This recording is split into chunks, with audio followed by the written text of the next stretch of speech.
अस्सलाम वालेकुम दोस्तों, स्वागत है आप सभी का।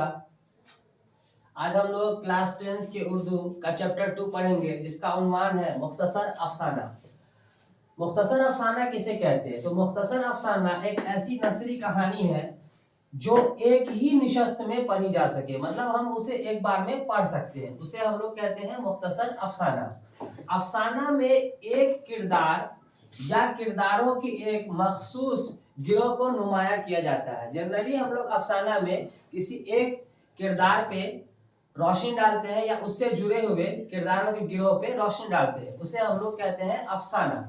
अब है कि पहला मुख्तसर अफसाना आपको ये ऑब्जेक्टिव में क्वेश्चन आ सकता है कि पहला मुख्तसर अफसाना नसीर और खदीबा है। ये 1903 में मंजर आम हुई थी और इनके मुसन्निफ राशिदुल खैरी थे। मुसन्निफ उसे कहते हैं, कहानीकार को मुसन्निफ कहते हैं। तो इनके मुसन्निफ कौन थे? राशिदुल खैरी। ये आपको याद रखना है, ये ऑब्जेक्टिव में आ सकता है क्वेश्चन। अफसाना निगारों के नाम, ये बच्चों ये सब्जेक्टिव क्वेश्चन बार बार इम्तिहान में आता है, तो ये क्वेश्चन आप लोग याद रखेंगे। अफसाना निगारों के नाम में प्रेमचंद, सुरेंद्र प्रकाश, अनवर सज्जाद, शकीला अख्तर, ख्वाजा अहमद अब्बास, अजमत चुगताई, शहादत हसन मंटो, ये सब बहुत ही फेमस अफसाना निगार है। उर्दू में मुख्तसर अफसाना का आगाज 20वीं सदी में हुआ। इसी से जुड़ा हुआ एक चैप्टर है जिसका नाम है सुहैल अजीमाबादी, के बारे में हम लोग पढ़ेंगे, और फिर इनकी एक कहानी है भाभी जान, उस पर भी हम लोग पढ़ेंगे। तो जानते हैं हम लोग कि सुहैल अजीमाबादी के बारे में। देखिए, सुहैल अजीमाबादी का असल नाम सैयद मुजीबुर रहमान था।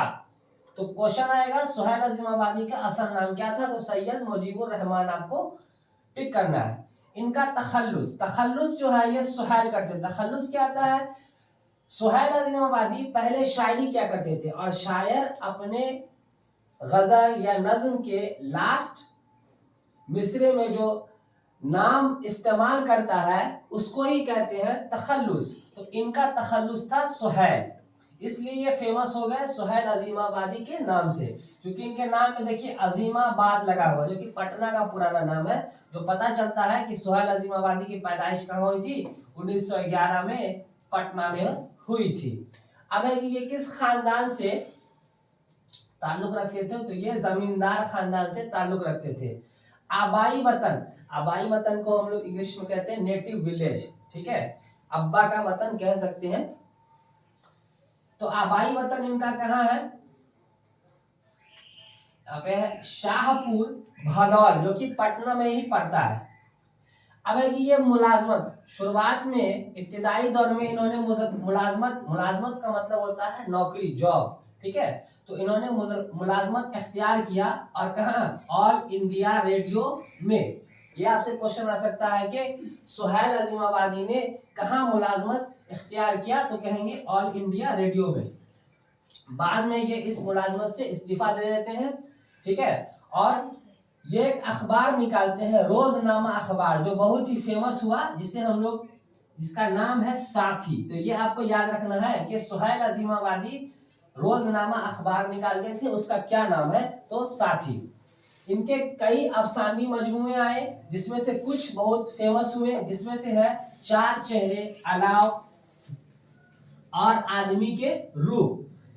ये तीन बहुत ही फेमस हुए हैं। तो आपको ये याद रखना है कि सुहैल अजीमाबादी के अफसानी मजमूए का क्या नाम है? तो चार चेहरे, अलाव और आदमी के रूप।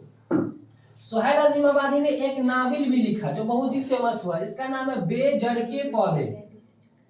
तो आपसे सवाल आ सकता है कि बेजड़ के पौधे नावल के मुसन्निफ कौन है या तख्लीककार कौन है? तो हम क्या कहेंगे? सुहैल अजीमाबादी।